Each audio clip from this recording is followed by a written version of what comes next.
આદિવાસી સમાજના કુળદેવી યાહામોગી માતાજીની જાત્રાનું આયોજન કરવામાં આવે છે અને આ યાહામોગી માતાજીના જે કુળદેવી છે આદિવાસી સમાજના, તેમાં મોટી સંખ્યામાં શ્રદ્ધાળુઓ આ જાત્રામાં દર્શનાર્થે આવતા હોય છે અને લાખોની સંખ્યામાં શ્રદ્ધાળુઓ દર્શનાર્થે આવતા હોય છે, જેમાં માત્ર ગુજરાતમાં જ નહીં પરંતુ મધ્યપ્રદેશમાં, રાજસ્થાનમાં, અલગ અલગ જગ્યાએથી, મધ્યપ્રદેશમાંથી તમામ જગ્યાએથી શ્રદ્ધાળુઓ છે તે માતાજીના દર્શનાર્થે આ જાત્રામાં આવતા હોય છે અને તેને લઈને ખાસ અહીંયા વ્યવસ્થા કરવામાં આવતી હોય છે। ચેકપોસ્ટ દ્વારા શ્રદ્ધાળુઓને કોઈ પણ અગવડ ન પડે તેના માટે ખાસ વ્યવસ્થા કરવામાં આવતી હોય છે, પરંતુ અહીંયા જે શ્રદ્ધાળુઓને અગવડ પડે નહીં તેના માટે ખાસ જે ચેકપોસ્ટો દ્વારા જે સુરક્ષાને લઈને કરવામાં આવતી હોય છે તે સુરક્ષાને લઈને અહીં સવાલ કરવામાં આવી રહ્યો છે અને આ સવાલ છે તે આપના નેતા એટલે કે ડેડિયાપાડાના ધારાસભ્ય ચૈત્ર વસાવાએ પત્ર લખી અને ગૃહમંત્રી હર્ષ સંઘવીને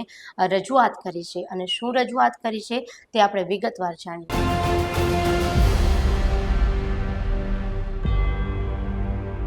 નમસ્કાર, લલકાર ન્યૂઝ સાથે હું કિરણ ગઢવી। હવે આ પત્રમાં શું રજૂઆત કરવામાં આવી છે તે આપણે વિગતવાર જાણીએ। ડેડિયાપાડાના ધારાસભ્ય ચૈત્ર વસાવાએ ગૃહમંત્રી હર્ષ સંઘવીને રજૂઆત કરી છે તે આપણે વિગતવાર જોઈએ। તેમણે પત્ર લખી અને જાણ કરી છે। શ્રી હર્ષ સંઘવી, માનનીય નાયબ મુખ્યમંત્રી ગુજરાત રાજ્ય સ્વર્ણિમ સંકુલ, એમને કહેવામાં આવી રહ્યું છે અને વિષય જે છે અનાજકાળથી ચાલતા કુળદેવી યાહામોગી માતાજીના જાત્રામાં સુવિધાઓ ઉપલબ્ધ કરવાની બાબત છે। જે દર વર્ષે જે આ જાત્રા થાય છે અને શ્રદ્ધાળુઓ અહીંયા લાખોની સંખ્યામાં અહીંયા દર્શનાર્થે આવતા હોય છે અને તેની તમામ પ્રકારની જે વ્યવસ્થા કરવામાં આવતી હોય છે તે વ્યવસ્થાને લઈને તેમને યોગ્ય કોઈ જાતની અગવડ ન પડે તેના માટેની ખાસ આયોજન કરવામાં આવતું હોય છે। તેના માટે ખાસ પોલીસ જવાનોને તૈનાત કરવામાં આવતું હોય છે। તમામ જગ્યાએ વ્યવસ્થિત પ્રકારની વ્યવસ્થા કરવામાં આવતી હોય છે અને તેને લઈને આ પત્રમાં ક્લેરિફિકેશન કરવામાં આવ્યું છે।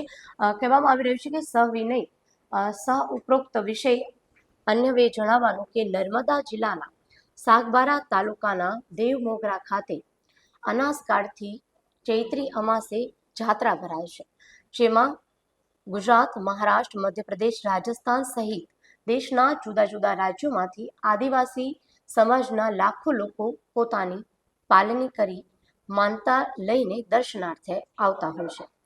ત્યારે આદિવાસી પરંપરા અને સંસ્કૃતિ મુજબ અહીં જાત્રાઓ ભરાય છે।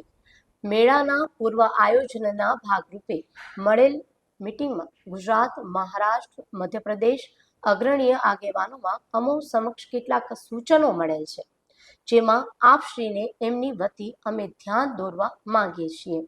અહીં આવતા લોકોને પોલીસ દ્વારા વિવિધ જગ્યાએ ચેકપોસ્ટ ઊભા કરીને હેરાન કરવામાં આવે છે, જે અટકાવવામાં આવે। વિવિધ જગ્યાએથી આવતા યાત્રીઓ માટે એસટી નિગમમાંથી અંબાજીથી ઉમરગામ સુધીના જુદા જુદા રૂટ પર બસો ફાળવી અને પ્રચાર પ્રસાર કરવામાં આવે, તેમજ પાર્કિંગની વ્યવસ્થા, પીવાના પાણી, રાત્રિ રોકાણ, લાઇટની સુવિધાઓ, આરોગ્ય કર્મીઓ, શૌચાલય, સફાઈ કર્મીઓ, જીઈબી કર્મી, ફાયર સેફટીની વ્યવસ્થા પૂરી પાડવામાં આવે અને આ સમગ્ર મેળામાં સીસીટીવી કેમેરા મૂકી મોનિટરિંગ કરવામાં આવે વગેરે બાબતોની સુવિધાઓ ઊભી કરવામાં આવે। ઉપરોક્ત તમામ બાબતે આપશ્રી તરફથી લાગતા વળગતા વિભાગ અને જિલ્લા વહીવટી તંત્રને સૂચનો આપવામાં આવે અને વ્યવસ્થા જળવાય એવી આપશ્રીને મારી અપીલ છે। ત્યારે કલેક્ટર શ્રી નર્મદા, જિલ્લા સેવા સદન રાજપીપળા, જિલ્લો નર્મદા, પોલીસ અધિક્ષક શ્રી નર્મદા, પોલીસ અધિક્ષકશ્રીની કચેરી રાજપીપળા, ચૈતર વસાવા ધારાસભ્ય, ડેડિયાપાડાના જે ધારાસભ્ય છે ચૈતર વસાવા, તેમણે ખાસ હર્ષ સંઘવીને આ વખતે સુરક્ષા જળવાઈ રહે, કારણ કે જે લોકો આજુબાજુના વિસ્તારમાંથી એટલે કે આજુબાજુના રાજ્યોમાંથી જે આવતા હોય છે, મધ્યપ્રદેશમાંથી, રાજસ્થાનમાંથી મોટી સંખ્યામાં આદિવાસીનો સમાજ છે અને તમામ લોકો અહીંયા શ્રદ્ધાથી ભાવપૂર્વક દર્શન કરવા આવતા હોય છે। આ જાત્રાનું ખાસ મહત્વ છે, વિશેષ મહત્વ છે। અહીંયા ખાસ સુરક્ષા કરવામાં આવતી હોય છે। દર વર્ષે અહીં દરેક પ્રકારની વ્યવસ્થા કરવામાં આવતી હોય છે। અહીંયા મહાપ્રસાદનું આયોજન કરવામાં આવતું હોય છે, પાણીની વ્યવસ્થા કરવામાં આવતી હોય છે, લાઇટની વ્યવસ્થા કરવામાં આવતી હોય છે, તેમજ સીસીટીવીનું ખાસ ફૂટેજ રાખવામાં કરવામાં આવતા હોય છે, કોઈ પણ અનિચ્છનીય બનાવ ન બને તેના માટે ખાસ પોલીસને તકેદારી રાખવામાં આવતી હોય છે. મોટા પ્રમાણમાં પોલીસનો કાફલો પણ અહીંયા તૈનાત કરવામાં આવે છે. અને જે આજુબાજુના વિસ્તારમાં, આજુબાજુના રાજ્યોમાંથી જે લોકો આવે છે ને, ચેક પોસ્ટ પર આવતા તેઓને હેરાનગતિ ક્યાંક થાય છે તેવું ચેતર વસાવાનું માનવું છે. અને ચેતર વસાવે ખાસ આ વખતે હર્ષ સંઘવીને આ બાબત જે છે તે પત્ર લખી અને કહેવામાં આવ્યું છે. હવે ચેતર વસાવા દ્વારા તમામ અપીલ કરવામાં આવી છે, રજૂઆત કરવામાં આવી છે.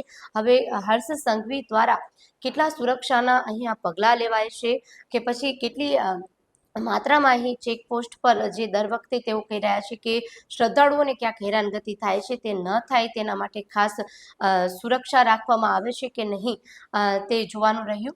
તો દર વખતની જેમ આ વખતે પણ જાત્રાનું વિશાળ આયોજન કરવામાં આવ્યું છે અને લાખોની સંખ્યામાં ભક્તો આ વર્ષે પણ દર્શનાર્થે આવશે.